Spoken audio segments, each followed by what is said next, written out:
Hermanos, muy buenas noches. Vamos a dar inicio a nuestra reunión de hoy jueves, en la que continuamos estudiando juntos el libro del Éxodo.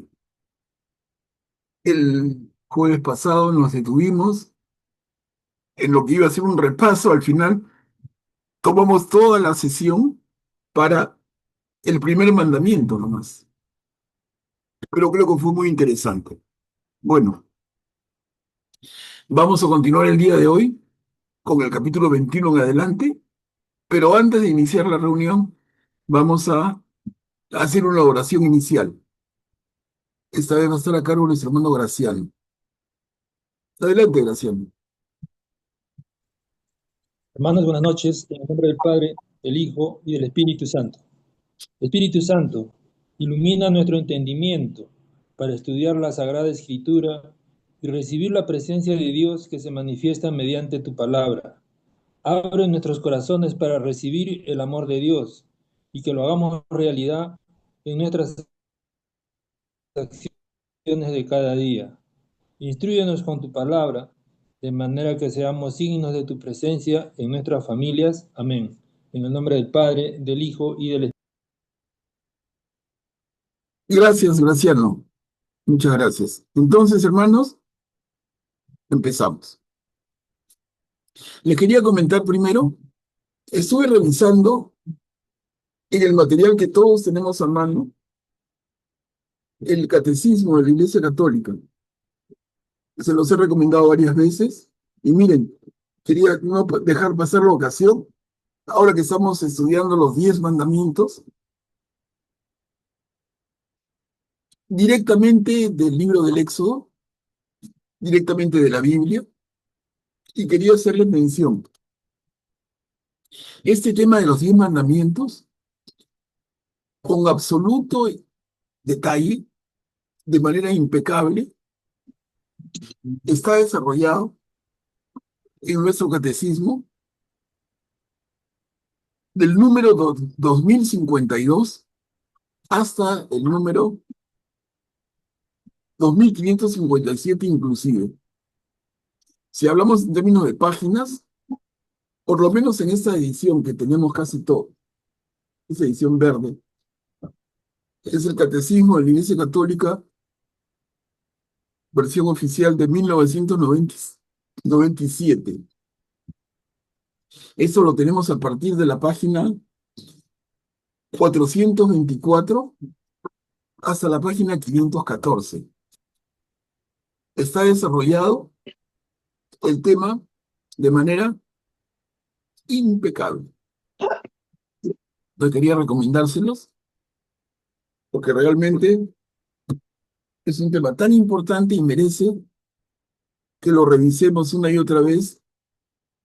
No, acá no está una presentación sencilla de los 10 mandamientos, sino todo un análisis profundo que hace nuestra iglesia en el alcance de los mandamientos. Y realmente es magnífico. Y estoy seguro que más de uno de ustedes se va a sorprender por el nivel de profundidad en el análisis. Realmente se los recomiendo. Pero bueno, retomemos nuestro estudio. Estuvimos revisando el capítulo 20, que nos presenta los 10 mandamientos, pero vamos a seguir leyendo y vamos a tener varios capítulos todavía en que Moisés nos sigue transmitiendo instrucciones de Dios. Vamos a verlo y después los vamos comentando. Capítulo 21. Los esclavos hebreos.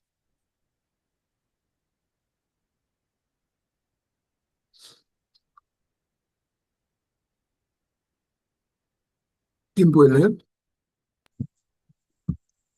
Puedo leer Claro. en los esclavos hebreos. Estas son las normas que darás a los israelitas. Si compras un esclavo hebreo, él prestará servicios durante 6 años, y el séptimo año quedará en libertad sin pagar nada. Si entró solo, saldrá solo. Si tenía mujer, su mujer saldrá con él. Si su dueño le dio una mujer y ella le dio hijos o hijas, la mujer y los hijos serán para su dueño, y él se irá solo.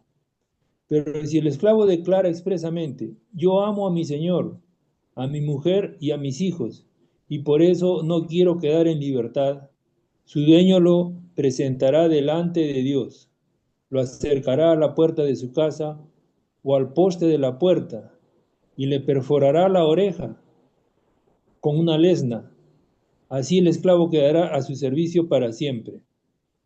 Si un hombre vende a su hija como esclava, ella no saldrá en libertad como salen los esclavos. Si después desagrada a su dueño y él ya no la quiere para sí, permitirá que la rescaten, pero no podrá venderla a extranjeros por haberla defraudado. Si el dueño la destina a su hijo, la tratará según el derecho de las hijas. Si toma para sí otra mujer, no deberá reducir la comida, la ropa y los derechos conyugales de la primera. Y si la priva de estas tres cosas, ella podrá irse gratuitamente sin pagar nada. Ujú. Gracias, Graciela. Entonces, en este caso, Moisés está normando el cómo actuar con un esclavo hebreo. Y los empieza hablando de 7 años, ¿no? El esclavo hebreo prestará servicios durante 6 años y al séptimo año quedará en libertad, sin pagar nada. Y luego presenta más detalle, pero hasta aquí, ¿qué es esto del séptimo año? ¿Quién se anima a ayudarnos a entender?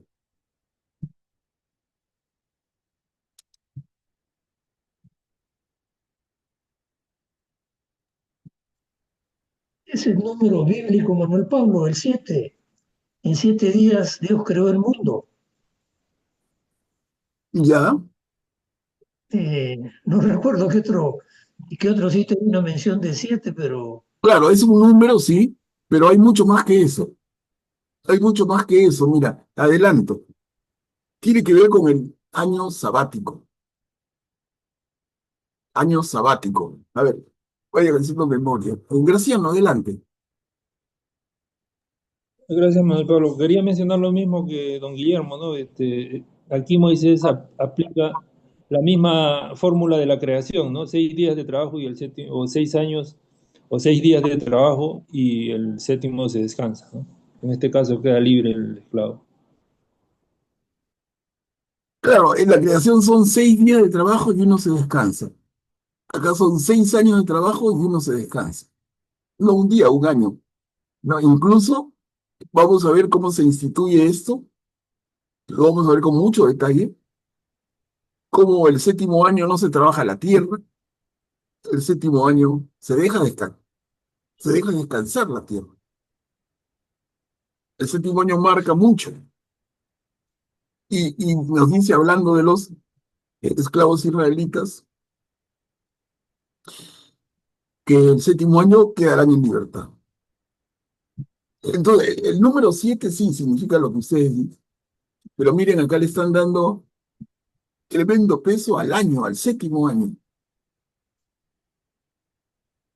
Estaba también a gusto, adelante. No, sí, nada más que sí lo era lo mismo, ¿no? Es como un año de gracia, ¿no? En el que, por ser el séptimo, referenciar al día de descanso o al de año de descanso en este caso, se hacen la gracia de liberar, ¿no? Y creo que también había un múltiplo de 7, me parece que es cada 49 Ah, eso años, viene, algo sí, así. eso viene después, sí.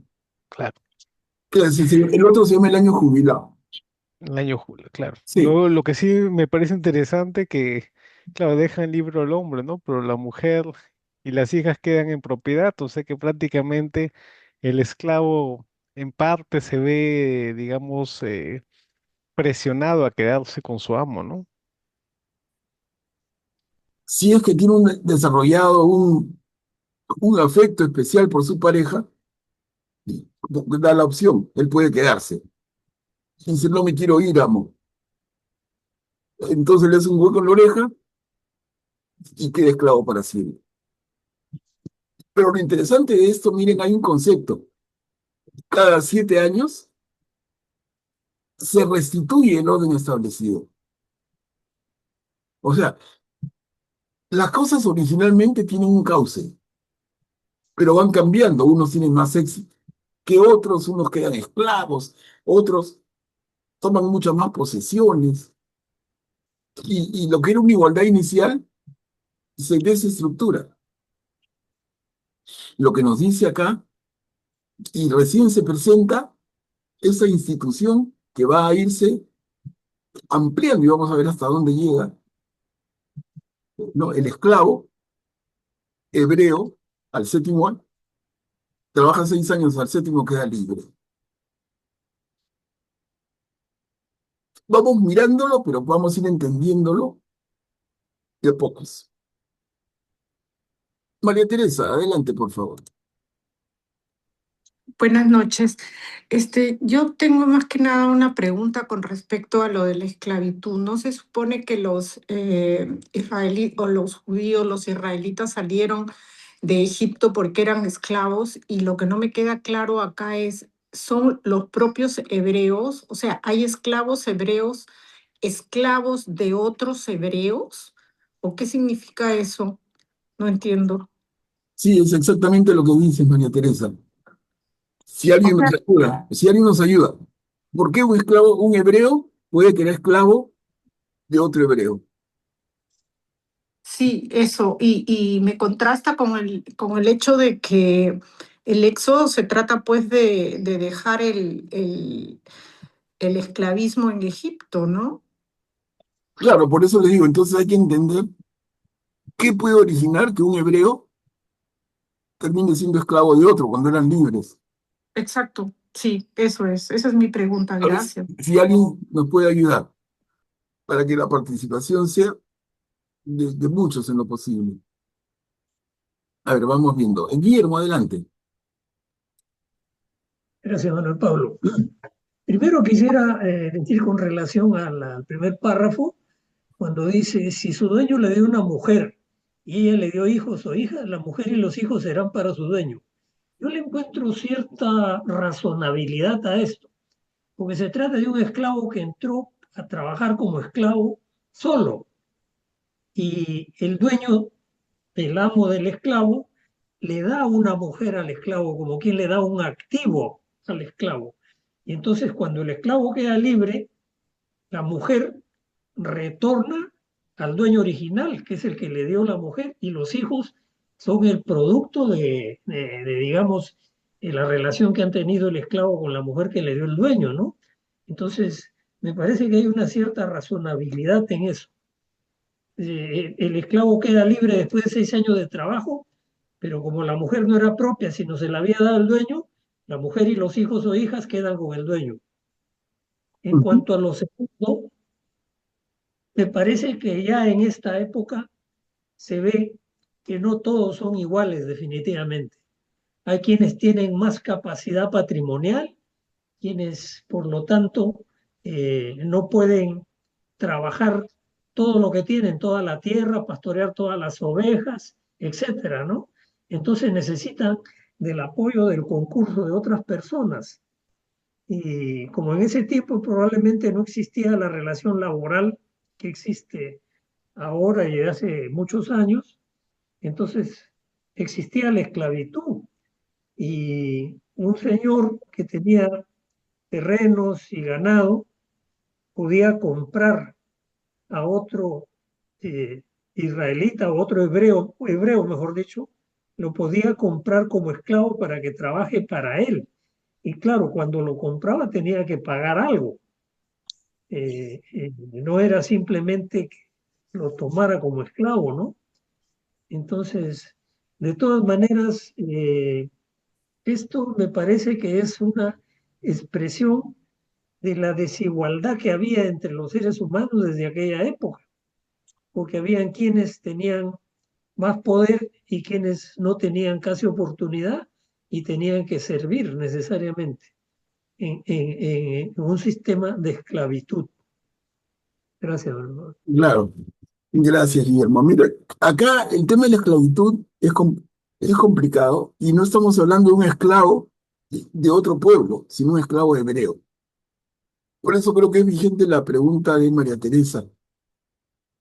¿En qué condiciones un hebreo podía terminar siendo esclavo de otro?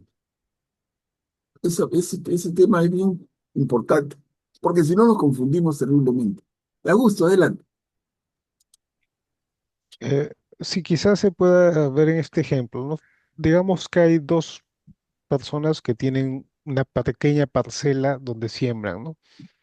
Uno de ellos le va muy bien y el otro le va muy mal. No tiene cómo sembrar esto y pide prestado, ¿no? Le pide prestado, préstame dinero para sembrar. Le va muy mal de nuevo, vende su terreno para pagarle. Ya después no tiene que comer, le presta para que coma. No le puede pagar porque no consiguió suficiente trabajo. Entonces, ¿qué hace? Ya como no le puede pagar, ya no tiene nada, prácticamente pasa a ser su esclavo para pagarle esa deuda, ¿no? Y pasa a ser su esclavo por un tiempo determinado. O sea, hay regulaciones, ¿no? Esto no es una esclavitud como había en otros pueblos, ¿no? Es una esclavitud más regulada, ¿no? Y mientras que le paga el tiempo de la deuda que le tiene, entonces le sirve como esclavo, ¿no? Claro, es perfecto lo que explica Augusto. Entonces, a partir de una deuda no pagada y no teniendo el deudor capacidad de pago, como explica Augusto, el deudor pasa a ser esclavo del acreedor por un tiempo que no es eterno. Y esa es la noticia interesante, porque aquí cambian las reglas de todo el resto del mundo. No es esclavo para siempre, es esclavo, pero cada 7 años, en el año sabático, se restituye la libertad del esclavo.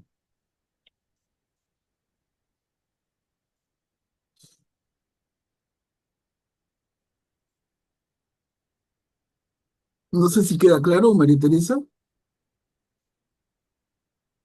Mm, sí, sí, Manuel Pablo, gracias. Sí, Sí, no, podría aceptar esa explicación. Sí, claro. No, si quieren busca, sí. bienvenida a buscar en la Biblia, en los pies de página. Ujú, Consulta. Pero es excelente que hagamos estas preguntas, sí, porque si no, se nos pasa todo por la guacha. No vale la sí. pena es estudiar. Eso, Sí, sí, sí, sí. La otra cosa es también que de repente hay un contraste porque de repente no me abstraigo totalmente para ponerme en ese tiempo, ¿no? Y cuando tocas esa manera o sea, yo me estoy imaginando que pues Moisés es un gran sabio y que, digamos, puso todos esos mandamientos para el buen desarrollo de la comunidad. Y bueno, de repente yo idealizo inconscientemente eso, ¿no? Y no estoy aterrizando, pero sí, ya entendí. claro, Gracias. no, excelente, como le digo, excelente que se pregunten cosas y lo comenten. Ujú. Excelente. Ahora, vamos un poquito más. Nosotros hemos leído ya en el Génesis Jacob, el nieto de Abraham, y cómo para conseguir a su mujer, a su esposa, sirve 7 años a su suegro Labán. Y Labán le hace un truco y tiene que servir 7 años más para conseguir a la que él quería, que era, ¿recuerdan quién? Rebeca, No, Rebeca es la mamá de Jacob, Raquel, Raquel, exactamente. Mire, esa figura ya estaba entonces, por lo menos implícita en esa relación. Ah, ¿quieres a Raquel? Sírveme 7 años. Y nos dice el libro de Génesis que hemos leído juntos, y Jacob sirvió 7 años a Labán para casarse con Raquel, que al final En la noche de bodas, el tramposo de Labán le hace el truco, lo cambia a la novia, y para conseguir lo que él quería tiene que trabajar 7 años más, servir 7 años. Y ese sentido nos marca esto. No imaginemos un esclavo como lo vamos a conocer en otras realidades. No, este esclavo que estamos leyendo aquí es como un siervo. En fin, tengamos esa sutileza y tratemos de entender. ¿Ok? Y nos da más detalle. Si un hombre vende a su hija como esclava, bla, bla. Muy interesante. ¿Cómo está normando la vida social en asuntos tan prácticos? A ver, avancemos un poquito más. El homicidio, asilo y ofensa a los padres.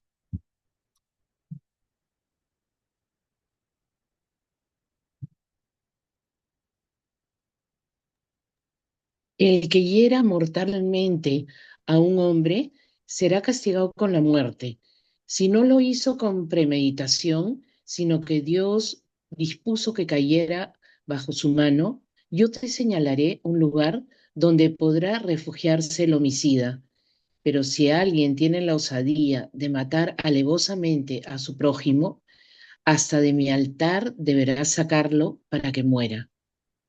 El que golpee a su padre o a su madre será castigado con la muerte.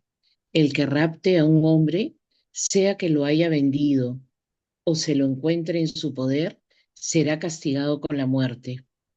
El que maldiga a su padre o a su madre, será castigado con la muerte. Muy radical, ¿no? Gracias, Mari Carmen.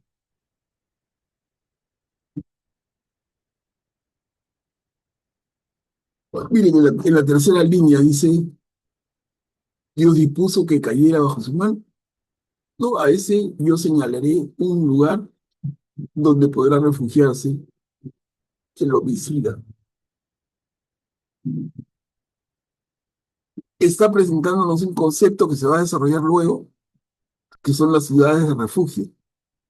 O sea, acá no es que todo el territorio de Israel queda como tierra prohibida para el homicida.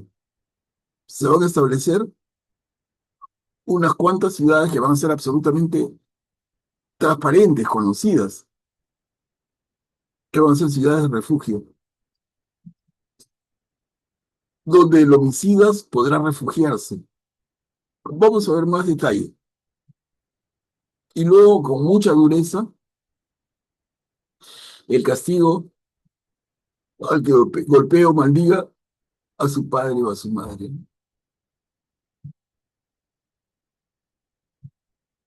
Las heridas corporales. Aquí son 3 diapositivas cortas.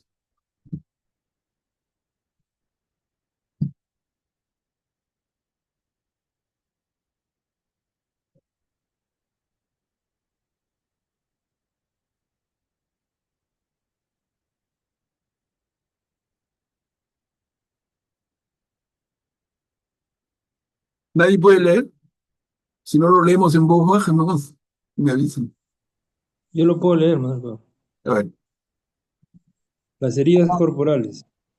Si dos hombres pelean y uno hiere al otro con una piedra o con una azada, pero este último no muere, sino que debe guardar cama, el que lo hirió quedará absuelto, si el herido se puede levantar y puede andar por fuera, aunque sea apoyándose en un bastón, pero deberá resarcirlo por el tiempo en que permaneció inactivo y hacerlo atender hasta que esté curado. Si un hombre golpea con un bastón a su esclavo o a su esclava, de tal manera que estos mueren en sus mismas manos, deberán ser vengados. Pero si sobreviven un día o dos, no serán vengados porque son propiedad suya. miren esa idea, ¿no? A ver, continuamos, Graciela. Si unos hombres se pelean y uno de ellos atropella a una mujer embarazada y le provoca un aborto, sin que sobrevenga ninguna otra desgracia, el culpable deberá pagar la indemnización que le imponga el marido de la mujer, y el pago se hará por arbitraje. Pero si sucede una desgracia, tendrás que dar vida por vida, ojo por ojo, diente por diente, mano por mano, pie por pie, quemadura por quemadura, herida por herida, contusión por contusión.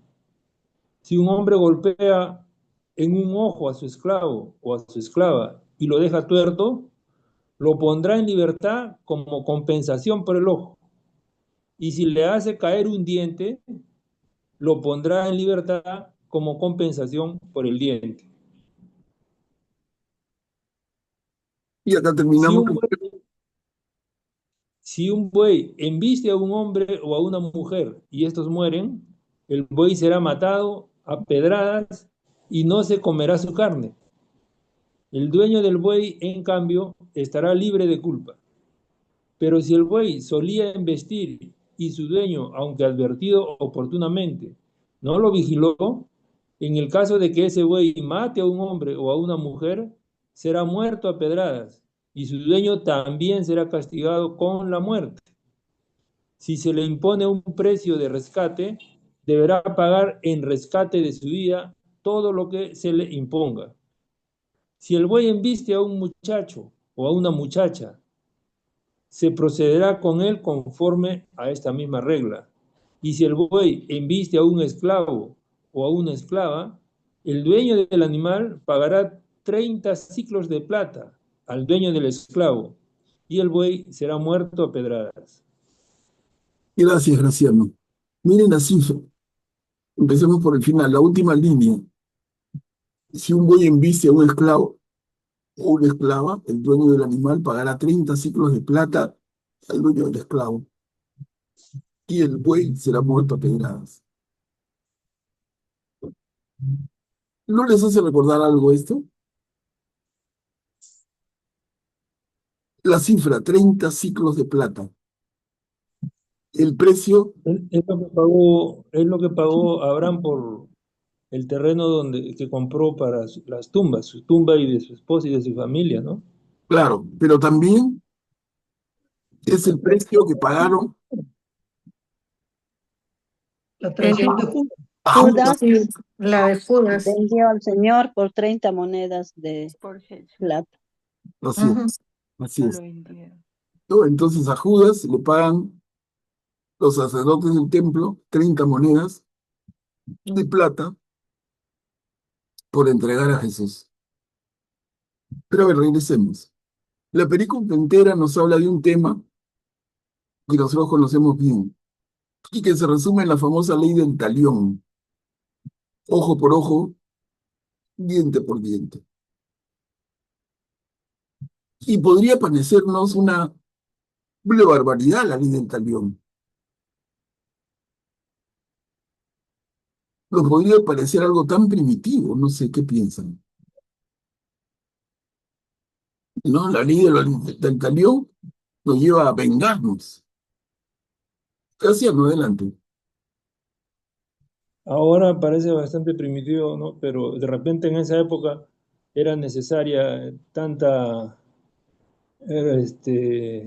o sea, ser tan radicales, ¿no? Tal vez no había las leyes que hay ahora, ¿no? Pero claro, sí, es cierto, pero ¿por qué? ¿Por qué se necesita una ley del talión? Ojo por ojo, diente por diente. Y como dice más adelante, vida por vida, mano por mano, pie por pie, quemadura por quemadura, herida por herida, contusión por contusión. ¿Intuyen por qué? Y la respuesta va por el lado de, ¿y cómo era antes? ¿Cómo era antes? Por el diente me sacaban la cabeza, por la mano me arrancaban los brazos, por una herida me quitaban la vida. O sea, no había proporción entre la ofensa y la respuesta a la ofensa. A ver, Augusto, adelante.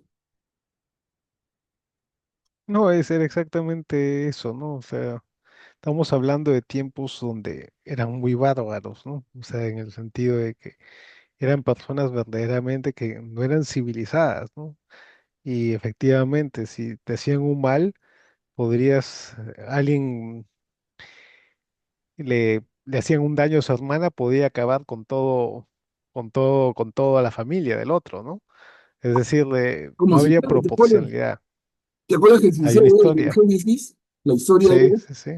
la historia de la chica violada Dina, el Y se rapto van y de matan Dina, a todos. y se van contra todo el pueblo y los aparecen a Exactamente. todos, ¿no? Los circuncidan, no pueden ni moverse, los matan a todos una noche. O sea, no había Claro, proporción entre la ofensa y la respuesta a esa ofensa. No había relación efectivamente. entre el daño y la sanción al daño. O sea, digamos que todo esto hay que comprenderlo de acuerdo a la época que es, ¿no? Antes que esto era, imagínense si esto nos parece bárbaro, ¿cómo sería si viéramos las prácticas que hacían los pueblos alrededor de Israel, ¿no? Que eran sacrificios humanos, que cuando iban contra otro pueblo arrasaban con todo, saqueaban todo, violaban todo, destrozaban todo, o sea, eran otros tiempos, ¿no? Y aquí comienza Dios a forjar un pueblo y no los puede forjar, ámense los unos a los otros, amen a sus enemigos, porque simplemente el pueblo de Israel hubiera desaparecido en menos de un año, ¿no? De hecho, no hubiera funcionado en ese momento. Entonces, Dios va preparando de acuerdo al momento, de acuerdo a lo que están preparados, ¿no? Para recibir. Claro, claro, Augusto. Entonces podemos coincidir, no sé si todos, en que la ley del talión, que hoy puede parecer tan salvaje, es en este momento un avance. Que la sanción vaya en proporción a la falta y no más. Me quitas un ojo, te mato. Oye, aguanta. No, no es ojo y te mato, ojo por ojo, diente por diente, mano por pie, quemadura por quemadura. O sea, la proporción del castigo en función de la falta. No sé si les queda claro, ¿quieren comentar?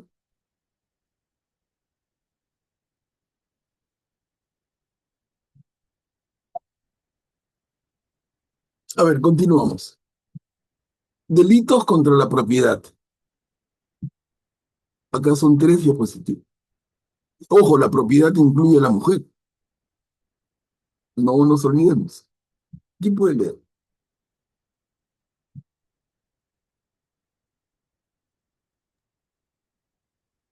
Si alguien hace pastar su ganado en un campo o una viña y lo deja suelto de manera que éste va a pastar también en campo ajeno, deberá indemnizar con los mejores productos de su campo y de su viña. Si un fuego se propaga y alcanza los matorrales, y así se destruye la cosecha ya amontonada o la que aún no había sido segada o el campo, el causante del incendio deberá indemnizar.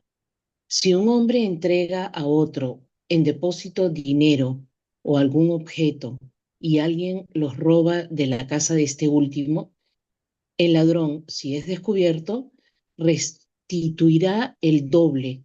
Si no se logra descubrir al ladrón, el dueño de la casa se presentará ante Dios para atestiguar que no ha puesto su mano sobre los bienes del otro. Ujú. A ver, seguimos, Mari.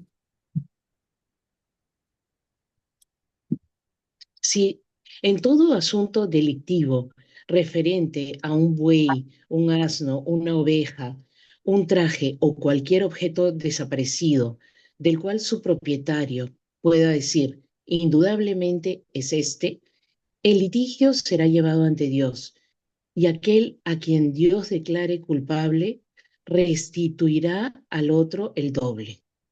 Si alguien entrega a otra persona un asno, un buey, una oveja o cualquier otro animal para su custodia y el animal muere, sufre una fractura o es sustraído en ausencia de testigos, el depositario deberá jurar por el Señor que no ha puesto su mano sobre la propiedad ajena.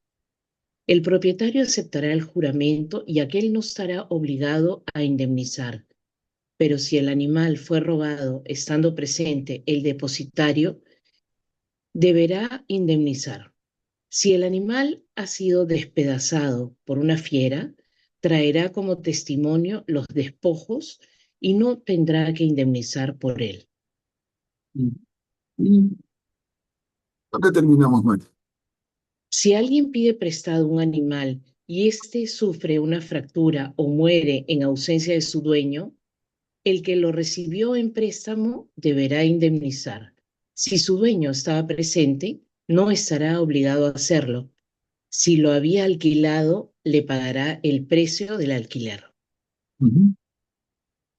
Gracias, Mari Carmen. Miren cómo entra ya a detalles. Yo les digo para que vayamos pensando y no perdamos de vista el sentido del objetivo. Habíamos leído en el capítulo 20, 10 mandamientos. ¿Estos son mandamientos adicionales o está profundizando en el detalle de cómo aplicar esos 10 mandamientos? Vamos pensando, ¿no?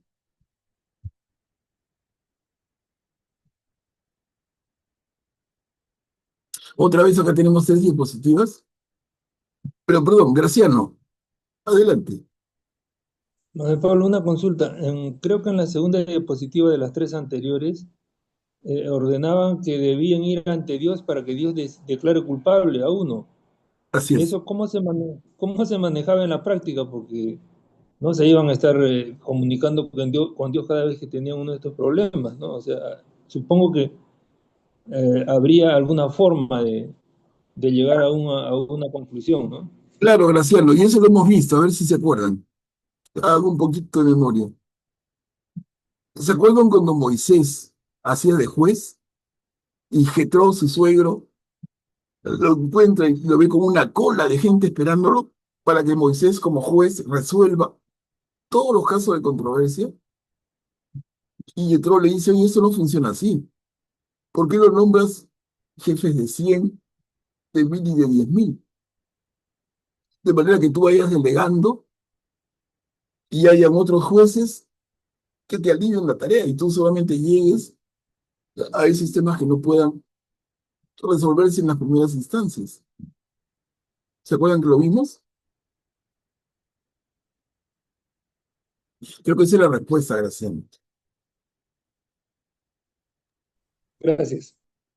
No, gracias a ti por participar, de verdad, que sus inquietudes así no solamente aclaran a cada uno, sino aclaran a todos en buena hora.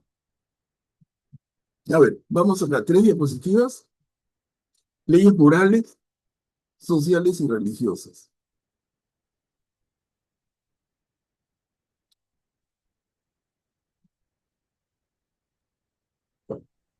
Si un hombre seduce a una mujer virgen que no está desposada y se acuesta con ella, deberá tomarla por esposa pagando el precio debido. Si el padre de la joven se niega a dársela, el seductor pagará una suma equivalente al precio estipulado para casarse con una virgen. No dejarás vivir a la hechicera. El que tenga trato sexual con una bestia será castigado con la muerte. El que ofrezca sacrificios a otro Dios que no sea el Señor será condenado al exterminio. No maltratarás al extranjero ni lo oprimirás, porque ustedes fueron extranjeros en Egipto. No harás daño a la viuda ni al huérfano. Si les haces daño y ellos me piden auxilio, yo escucharé su clamor. Entonces arderá mi ira y yo los mataré a ustedes con la espada. Sus mujeres quedarán viudas y sus hijos huérfanos. Si prestas dinero a un miembro de un pueblo, al pobre que vive a tu lado, no te comportarás con él como un usurero, no le exigirás interés. Si tomas en prenda el manto de tu prójimo, devuélveselo antes que se ponga el sol. porque ese es su único abrigo y el vestido de su cuerpo. De lo contrario, ¿con qué dormirá? Y si él me invoca, yo lo escucharé, porque soy compasivo. No blasfemarás contra Dios, ni maldecirás a un jefe de tu pueblo. No demorarás en ofrecer las primicias de la cosecha y de la vendimia. Me darás a tu hijo primogénito. Lo mismo deberás hacer con tu ganado mayor y tu ganado menor. El primogénito estará 7 días con su madre y al octavo día me lo darás. Ustedes estarán consagrados a mí. No coman carne de un animal despedazado por una fiera, sino arrójenla a los perros. Gracias, Graciano. Vamos a revisar entonces. ¿Qué les parece esto? Leyes morales, sociales y religiosas. Rafael, adelante.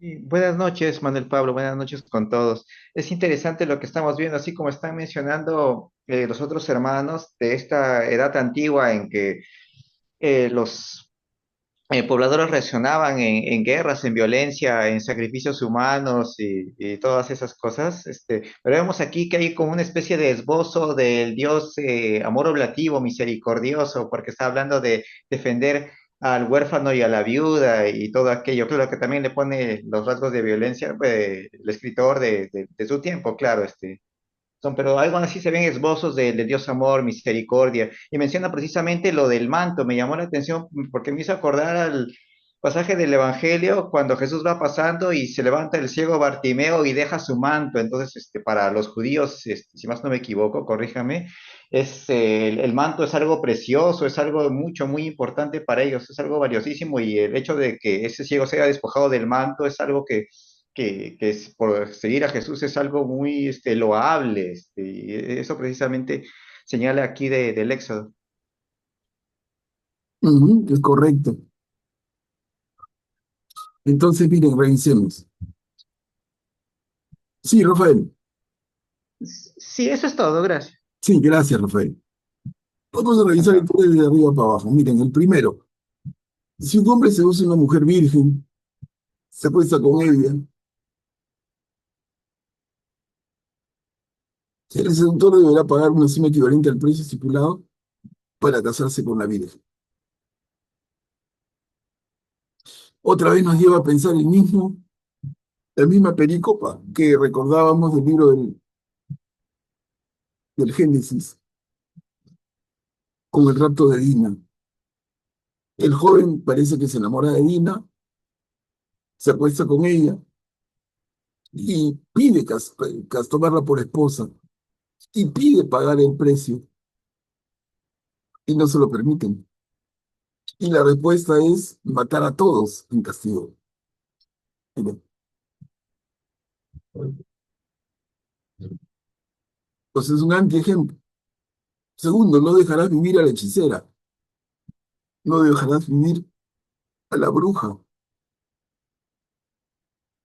La tercera va contra la zoofilia. El que tenga tratos sexual con una bestia será castigado con la muerte. El cuarto, el que ofrezca sacrificios a otro Dios que no sea el Señor, será condenado al exterminio. Y la quinta, no maltratarás al extranjero. Recuerden que ustedes fueron extranjeros en Egipto.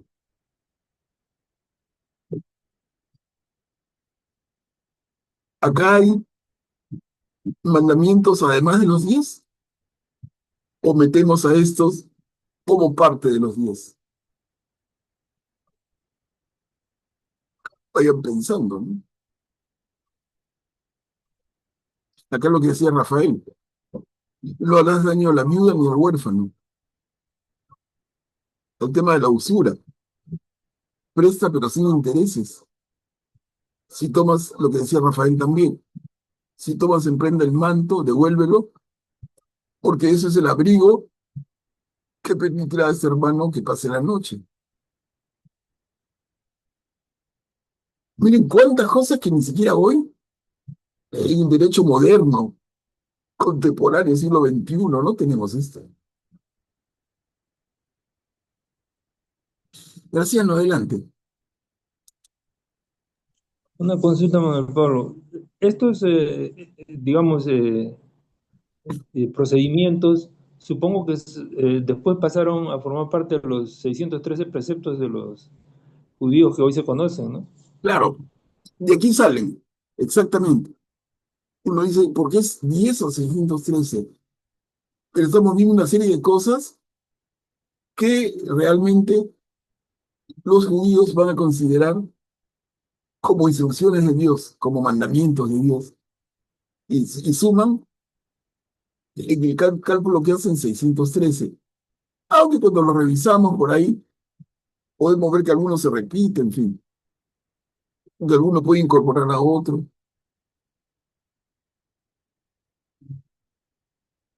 Miren, en esta tercera diapositiva de la perícopa, habla de, me darás a tu hijo primogénito. Y eso es un pedido del Señor desde el comienzo. Pero luego, la operativización de esto es medio complicada. Entonces, lo que va a quedarse no es que cada familia dé a su hijo primogénito, sino que una de las 12 tribus va a consagrarse enteramente al Señor en lugar de el primogénito de cada familia, ¿no? Es algo entonces que también podemos ir ubicando. Entonces, lo que pide el Señor cambia luego hacia una tribu destinada al servicio del Señor.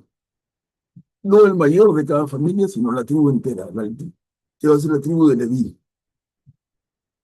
Justo adelante.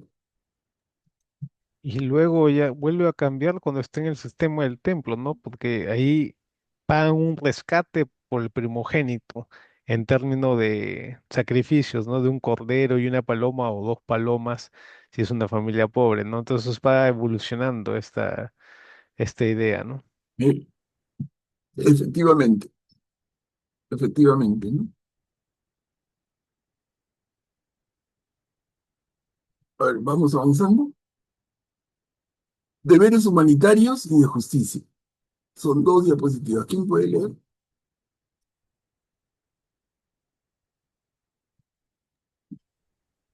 No divulgarás falsos rumores, no te pondrás de parte del culpable, dando testimonio en favor de una injusticia.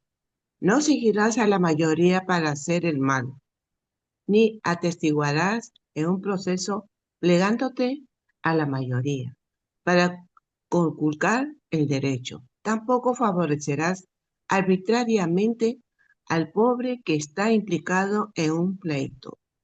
Si encuentras perdido el buey o el asno de tu enemigo, se lo llevarás inmediatamente. Si ves al asno del que te aborreces, caído bajo el peso de su carga, no lo dejarás abandonado. Más aún, acudirás a su auxilio junto con su dueño. No conculcarás el derecho de tu compatriota indigente cuando tenga un pleito. A ver, continuamos. Permanecerás alejado de las causas falsas y no harás morir al inocente y al que está en su derecho, porque yo no absolveré al culpable. No te dejes sobornar con regalos, porque el regalo enseguece el que ve con claridad y pervierte la causa de los justos. No oprimirás al extranjero. Ustedes saben muy bien lo que significa ser extranjero, ya que lo fueron en Egipto. Gracias, Mary. Miren, entonces revisamos. Sí, Rafael.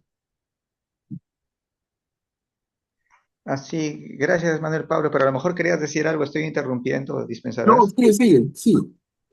A ver, veo estas cosas y dice, no, no seguirás así, de modo así, de un modo ligero, mencionan algo así como no seguirás lo que hacen los otros, como que parece más bien como una especie de, qué sé yo, en mi humilde visión de lo que digo, como una especie de procedimiento psicológico, algo así, de no hacer lo que los otros hacen.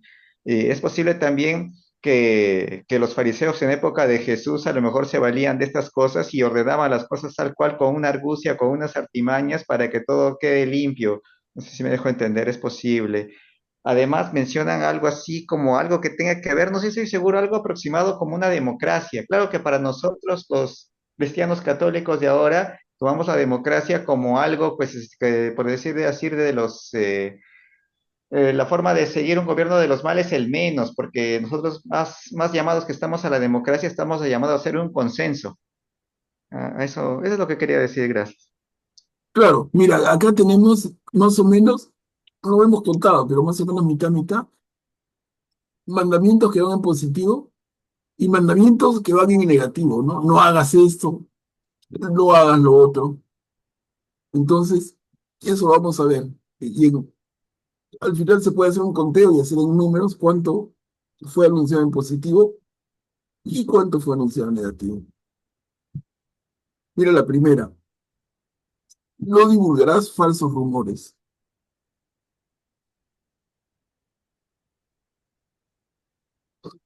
Eso en el Nuevo Testamento lo van a llamar de una manera parecida, no murmurarás, porque murmurar es un tremendo pecado.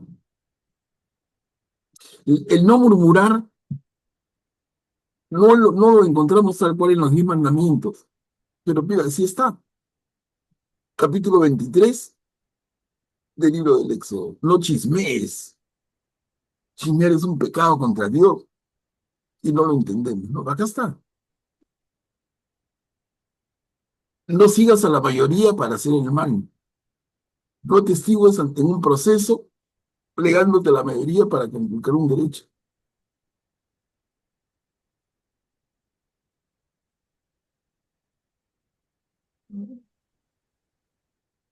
Miren, mandamientos.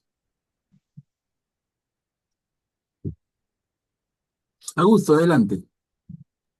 Digamos que muchos de estos mandamientos se han adaptado a las legislaciones actuales de nuestro gobierno, ¿no? Claro que están en papel, pero en la práctica, digamos que no se cumplen, ¿no? Como eso de no sobornarás, ¿no? Ni, ni no harás el mal juntando con la mayoría. O sea, en la práctica todo muy bonito, pero en la realidad a veces no lo cumplimos, ¿no?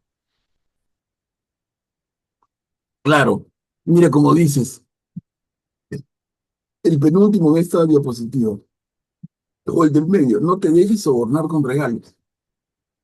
Y eso que es un delito penado hoy en el actual Código Civil, perdón, en el actual Código Penal, tiene una pena en el caso de funcionarios públicos que aceptan regalos, que aceptan sobornos, y eso tiene penas, como dice Augusto. Esto y eso es un medio nuevo, y hay una serie de figuras en el Código Penal que señalan esto y le ponen penas concretas.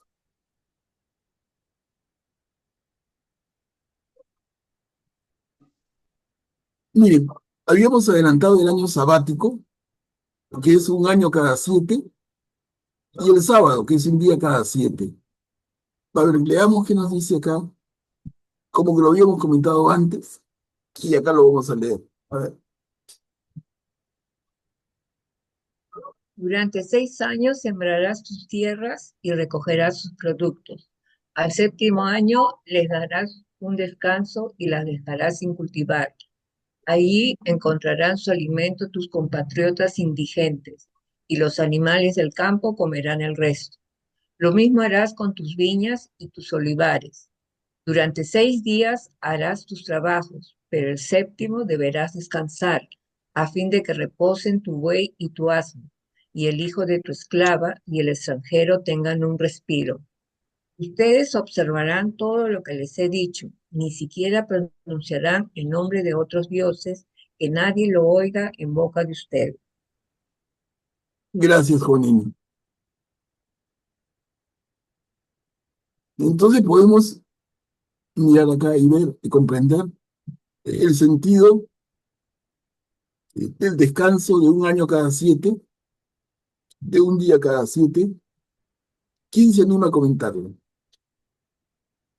Por otro lado, por un lado nos lleva a pensar en el descanso físico de los trabajadores, pero también quizá Augusto nos puede ayudar, que conoce mucho más de cerca el tema agrícola, pero el descanso de la tierra. Cultiva 6 años y el séptimo déjala descansar. No solamente que descanse tus trabajadores, tus esclavos, tus asnos y tus bueyes, pero también la tierra misma. ¿No? ¿Qué me puede decir Augusto, por favor? Bueno, eso era una práctica que quizás se llevaba antiguamente, ahora quizás no es muy común, pero lo que sí se recomienda a veces es no sembrar el mismo cultivo continuamente y todo el tiempo, sino dejar descansar la tierra, digamos, unos meses, ¿no? Eso sí se recomienda, ¿no? Aunque no todos lo practican tampoco, ¿no? Depende de la zona, ¿no? Pero sí, el tema, por ejemplo, del descanso del trabajador ahora se aplica en la legislación con las vacaciones, ¿no? Que tengan un mes de vacaciones, uno de cada 12 se aplica en la legislación, ¿no? Y bueno, también trabajan 6 días y el domingo descansa. O en el caso, por ejemplo, yo tengo algunos trabajadores que son eh, protestantes de iglesias evangélicas, yo su descanso se lo doy el sábado y ellos trabajan el domingo. Entonces ellos toman el sábado de descanso, ¿no? O sea, pero siempre se da un día de descanso, ¿no? Eso sí se mantiene. Ujú. Gracias, Augusto. Graciano, adelante. Gracias, Manuel Pablo. Me parece que este tema de que los indigentes recojan el alimento que queda en el campo, ya lo habíamos visto antes. Incluso recuerdo un comentario que se hizo de que esa costumbre, pues como que se mantiene en muchos lugares del Perú, sobre todo en la serranía, y yo también lo he visto en la costa, ¿no? De que después de la cosecha, digamos, formal hecha por el dueño, otras personas, trabajadores, e incluso gente que no trabajó con el dueño, ingresa al campo a recoger, a buscar, a hacer un repase para encontrar los alimentos que hayan quedado de repente ocultos o que por su calidad son despreciados al momento de la cosecha, pero algunas personas los consumen, ¿no? Es útil para unos y para otros no de repente, pero para muchos sí, es útil, ¿no? Entonces, aquí este es un antecedente, ¿no? Que también llama la atención que desde esta cultura antigua ha pasado a Europa y de Europa pasó acá, ¿no? Traído por los españoles seguramente. Y este tema de los 7 años, no sé si tendrá alguna conexión con la práctica que tenían los incas acá. Los incas lo practicaban así, cultivaban el campo con papa cada 7 años y al séptimo año lo dejaban de descansar por otros tantos años, ¿no? Para que la plaga desaparezca por falta de alimento, ¿no?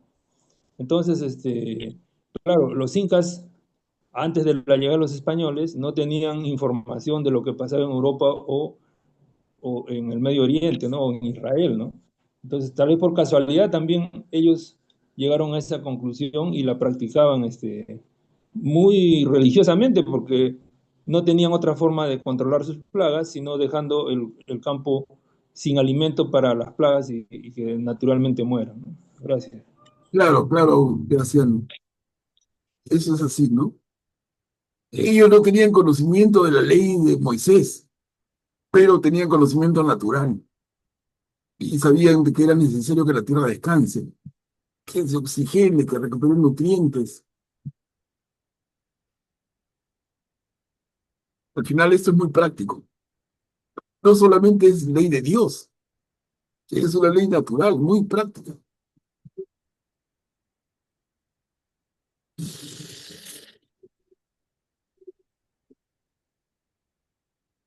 ¿Alguien más que quiera comentar? Entonces, el sentido del año sabático. Bueno, Graciano, en su intervención comentó de un libro que ya hemos leído juntos y no recordaba cuál. Yo les digo a ver cuál. ¿Quién iba recogiendo por los campos ya cosechados, iba recogiendo lo que quedara para alimentarse? En este caso ella lo recogía para ella y para su suegra. ¿Se acuerdan del libro de Ruth? El libro de Ruth se escribe y ocurre mucho después que esto, pero se basa en ese principio. Creo que esto es un poco el fundamento de esa instrucción que da el Señor al pueblo para que los más pobres se alimenten.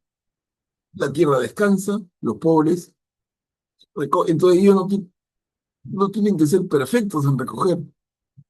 Deja algo, porque le va a servir a los pobres que vienen detrás.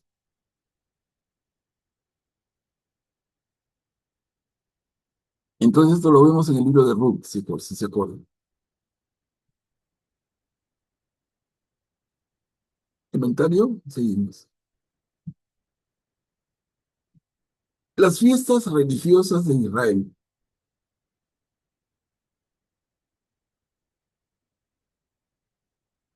Acá nos vamos a hablar de 3 fiestas, que realmente cuando el tema de la cultura judía evolucione van a llegar a ser 7 fiestas. Pero aquí nos hablan de 3 primeras. ¿Quién puede leer?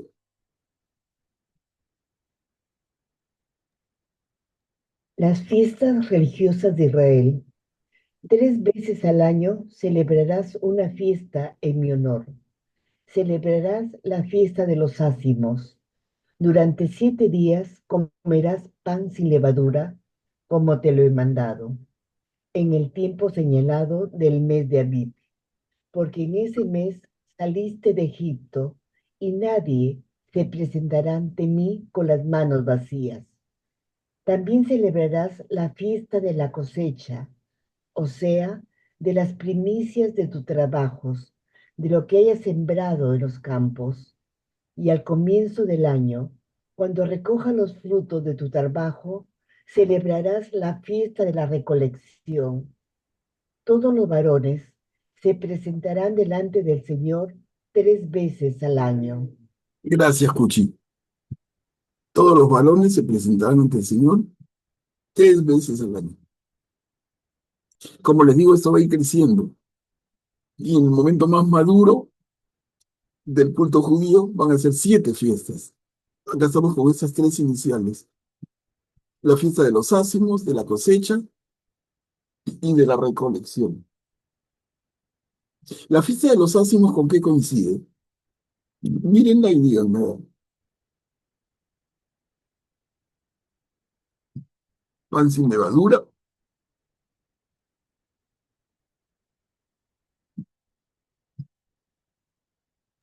La Pascua. Exacto, exacto, perfecto. Es la fiesta de Pascua. Se sacrifica el animalito, se rocía con la sangre del animal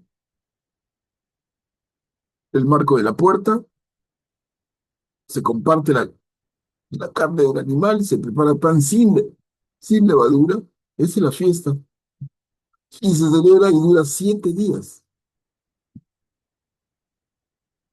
Entonces, esta fiesta de los ácimos se inicia con el día de Pascua. ¿Ok? Luego la cosecha y la recolección, que son fechas que en nuestro país que tiene mucha agricultura, se celebran todavía. Se celebran todavía. En todas partes, en sus diferentes tiempos. Por ejemplo, la fiesta de la recolección, en el caso de la vid, de la uva, es la vendimia, por ejemplo, ¿no? Que no tiene que ser en el mismo mes porque depende de el cultivo y la estación en el ambiente geográfico. Pero todos los pueblos celebran esto aquí en el mundo.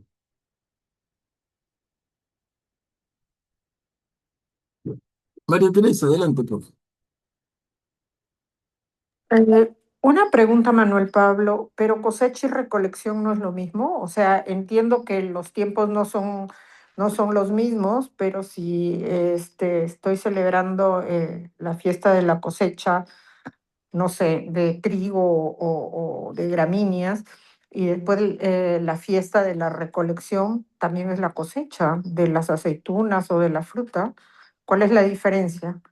A ver, ¿quién puede responder? ¿Sí, Augusto? Bueno, podría tratar de responder esto de acuerdo a cómo hay que pensar que ahora tenemos máquinas, ¿no? Entonces la cosecha y la recolección es muy rápida.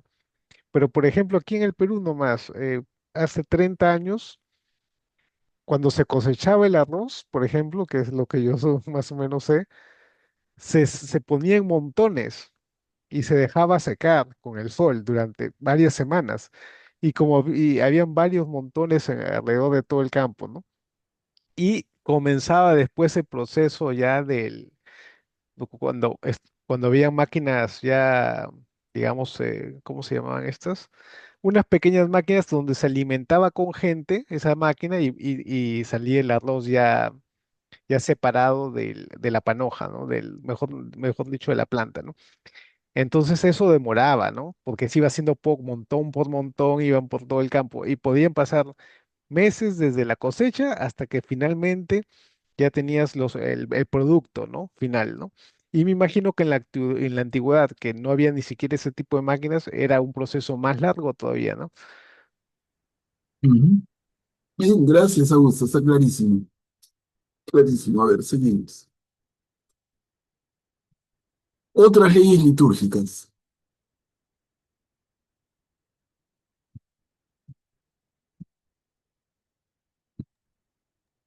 No No, acompañarás, Sí, adelante. no, no acompañarás con pan fermentado la sangre de mis sacrificios, ni dejarás para el día siguiente la grasa de la víctima ofrecida en mi fiesta.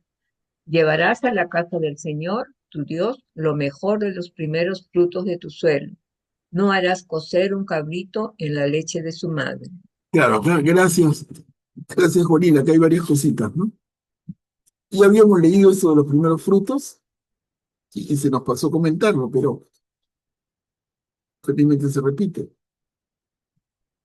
Llevarás a la casa del Señor tu Dios lo mejor de los primeros frutos de tu suelo. ¿Y quién hizo esto por primera vez? ¿Se acuerdan? ¿No fue Caín?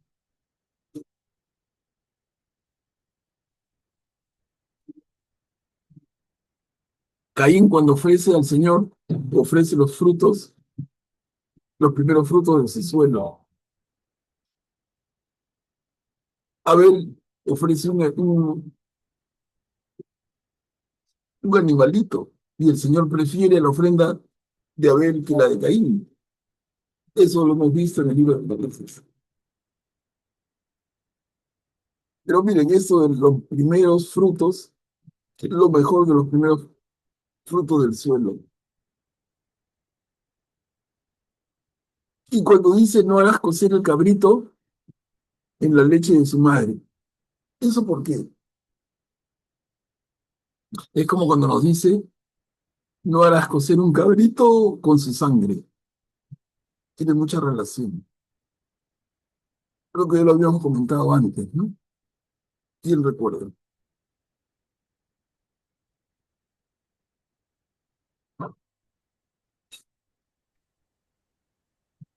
¿Por qué por qué no ofrecer al animal con su sangre? Porque la sangre representa la vida y de una manera muy clara nos dice, no, la carne del animal que ofrece en sacrificio y su vida no las mezcles. Entonces, al animal lo sacrifican primero, le quitan la vida, le quitan la sangre, ¿no? Lo desangran y luego lo ofrecen. Y ese es el procedimiento judío, hebreo, israelita, que nos llega hasta el día de hoy.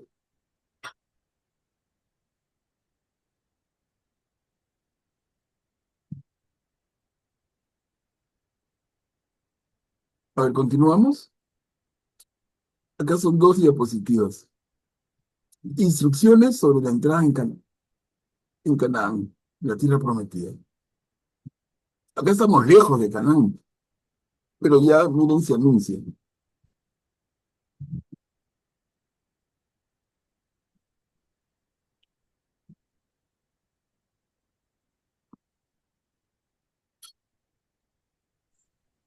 Yo voy a enviar un ángel delante de ti para que te proteja en el camino y te conduzca hasta el lugar que te he preparado.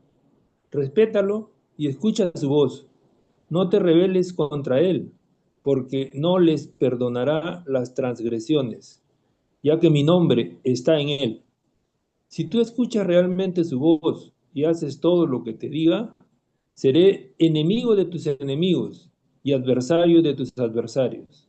Entonces mi ángel irá delante de ti y te introducirá en el país de los amorreos, los hititas, los pericitas, los cananeos, los givitas y los jebuseos, y los exterminará.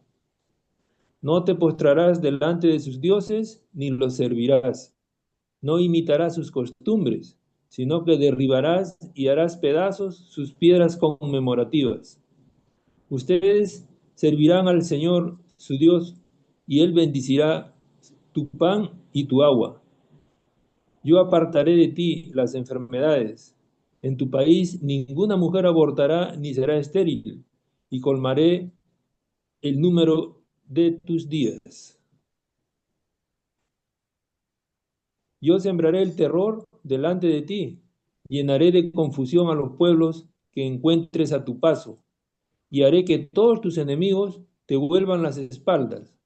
Haré cundir el pánico delante de ti, y él pondrá en fuga delante de ti al jivita, al cananeo y al hitita. Pero no los expulsaré en un solo año, no sea que el país se convierta en un desierto y las bestias salvajes se multipliquen en perjuicio tuyo. Los iré expulsando de tu vista poco a poco, hasta que crezcas en número y puedas tomar posesión del país. Extenderé tus dominios desde el mar Rojo hasta el mar de los filisteos, y desde el desierto hasta el Éufrates, porque yo pondré en tus manos a los habitantes del país para que los expulses delante de ti. No harás ningún pacto con ellos ni con sus dioses, y ellos no deberán permanecer en tu país para que no te inciten a pecar contra mí, porque entonces servirás a sus dioses y eso sería un grave riesgo para ti. Gracias, Graciano. Vamos revisando.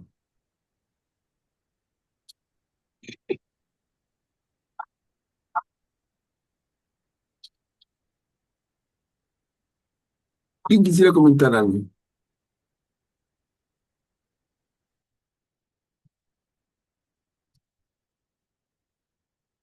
Voy a enviar un ángel delante de ti para que te proteja en el camino y te conduzca hacia el lugar que te he preparado. ¿Cuál es el lugar al que el Señor se refiere? El lugar que ha preparado. Obviamente no es otro que la tierra prometida. Pero sigan adelante. Cuando dice el ángel que los va a proteger, es la misma figura que el ángel que guiaba a los israelitas cuando vagaban por el desierto, ¿no? Los 40 años. Exactamente, claro. Exactamente el mismo.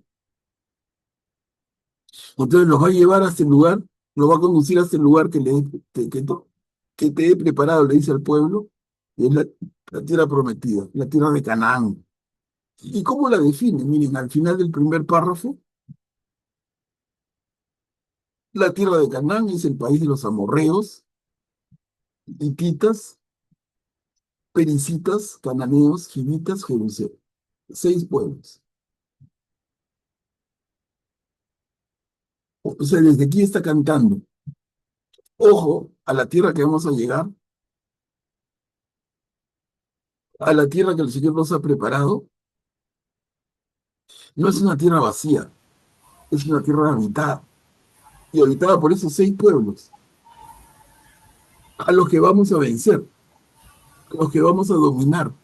Y tanto así que ellos van a, eh, situarse en ciudades construidas y sobre campos no cultivados por esos pueblos.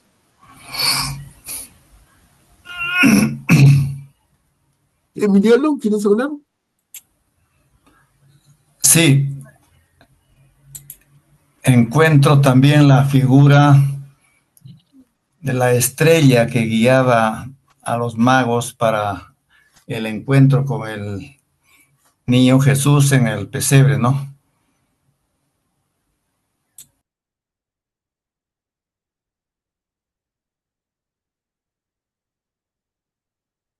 ¿A dónde lo encuentras? Lo estoy buscando. La estrella que también se encargó de guiar a los Reyes Magos en busca del niño Jesús nacido. Por ahí también es similar. Ya,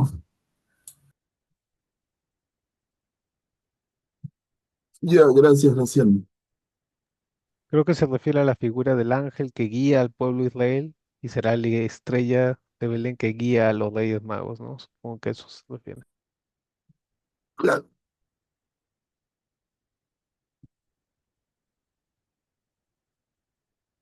A ver, continuamos un poquito. La conclusión de la alianza. Son 2 diapositivas.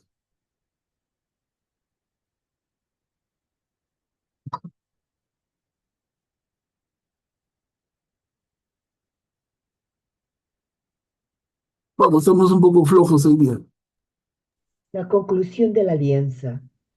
El Señor dijo a Moisés, sube a encontrarte con el Señor en compañía de Aarón, Nadab y Abiú, y de 70 de los ancianos de Israel, y permanezcan postrados a distancia. Tú serás el único que te acercarás al Señor, que los demás no se acerquen y que el pueblo no suba contigo. Moisés fue a comunicar al pueblo todas las palabras y prescripciones del Señor, y el pueblo respondió a una sola voz. Estamos decididos a poner en práctica todas las palabras que ha dicho el Señor. Moisés consignó por escrito las palabras del Señor, y a la mañana siguiente, bien temprano, levantó un altar al pie de la montaña y erigió 12 piedras en representación a las 12 tribus de Israel. Después designó a un grupo de jóvenes israelitas y ellos ofrecieron holocaustos e inmolaron terneros al Señor en sacrificio de comunión. ¿Continuamos? Sí. Moisés tomó la mitad de la sangre, la puso en unos recipientes y derramó la otra mitad sobre el altar. Luego tomó el documento de la alianza y lo leyó delante del pueblo, el cual exclamó, estamos resueltos a poner en práctica y a obedecer todo lo que el Señor ha dicho. Entonces Moisés tomó la sangre y roció con ella al pueblo diciendo, esta es la sangre de la alianza que ahora el Señor hace con ustedes, según lo establecido en estas cláusulas.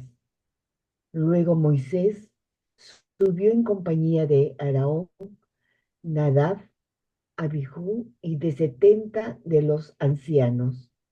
Y ellos vieron al Dios de Israel. A sus pies había algo así como una plataforma de lápiz azul, resplandeciente como el mismo cielo. El Señor no extendió su mano contra esos privilegiados de Israel. Ellos vieron a Dios, comieron y bebieron. Ujú. Gracias, Cuchi. Entonces acá se está sellando la alianza. ¿Ok? Y vamos terminando. Augusto, adelante. Interesante, la sangre de la alianza se sella, ¿no? De esa forma, rociando el pueblo y, y pronunciando palabras que conectan la sangre con el establecimiento, con el sellar de esa alianza, ¿no? Igual en en la nueva alianza con Jesús, también su sangre, esta es la sangre de la nueva alianza, ¿no? Que dice cuando levanta la copa, ¿no? Que representa su sangre, ¿no? Su sacrificio. Excelente, claro, en la consagración, en el momento de la liturgia de la Eucaristía, como bien recuerda Augusto, se tiene una figura recontra cercana. Guillermo, adelante. Gracias, Manuel Pablo. Aquí hay algo que me llama la atención. En el tercer párrafo de esta segunda lámina, dice: luego Moisés subió en compañía de Aarón, Nadab, Abiú y de 70 de los ancianos, y ellos vieron al Dios de Israel. Como dice, a Dios nadie lo ha visto. Es un buen punto. Es un buen punto. Suponemos siempre que nadie puede ver a Dios y permanecer vivo. Y eso lo ha dicho cada rato la Biblia. Y acá hay una excepción, ¿no? Es un tema que creo que merece que lo revisemos, veamos en otras Biblias y que estemos bien seguros. Lo podemos tocar para empezar la próxima reunión. No es como dice Guillermo, ¿no? No es que nadie podía mirar a Dios. Acá lo vieron a Aarón, a Nadab, a Abiú. Además de Moisés son 4 y 70 ancianos, 74 lo vieron y permanecieron vivos. Un tema para revisar. Comprometámonos a revisar en otras Biblias, a mirarlo, mirar pies de página, pensarlo, y es un tema para comenzar la próxima. ¿De acuerdo? Bueno, Moisés en la cumbre del monte. Aquí termina este capítulo 24. El Señor dijo a Moisés: sube hasta mí a la montaña y quédate aquí. Yo te daré las tablas de piedra con la ley y los mandamientos que escribí para instruirlos. Entonces Moisés se levantó junto con Josué, su ayudante, y subió a la montaña de Dios. Él había dicho a los ancianos de Israel: espérennos aquí hasta nuestro regreso. Con ustedes quedarán Aarón y Hur. El que tenga algún pleito, que se dirija a ellos. Y luego subió a la montaña. La nube cubrió la montaña, y la gloria del Señor se estableció sobre la montaña del Sinaí, que estuvo cubierta por la nube durante 6 días. Al séptimo día, el Señor llamó a Moisés desde la nube. El aspecto de la gloria del Señor era a lo lejos a los ojos de los israelitas como un fuego devorador sobre la cumbre de la montaña. Moisés entró en la nube y subió a la montaña. Allí permaneció 40 días y 40 noches. Gracias, Graciano. Otra vez otro número especial, 40. Como los 40 días de las tentaciones de Jesús, 40 días, 40 años que van a permanecer en el desierto, 40 días Moisés en la nube.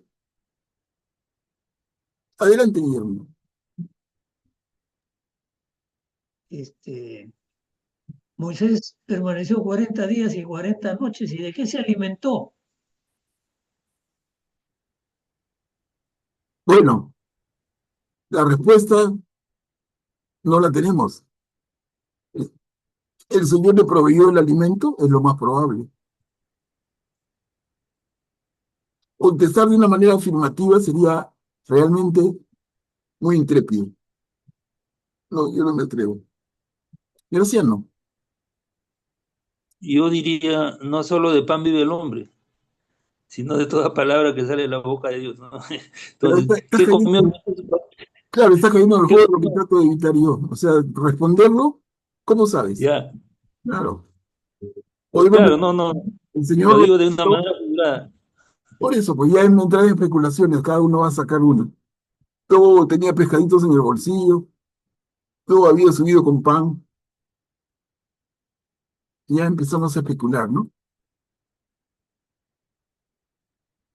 Bueno, hermanos, quedamos aquí, tenemos un tema, una tareita para el próximo jueves, y es esta que acabamos de ver.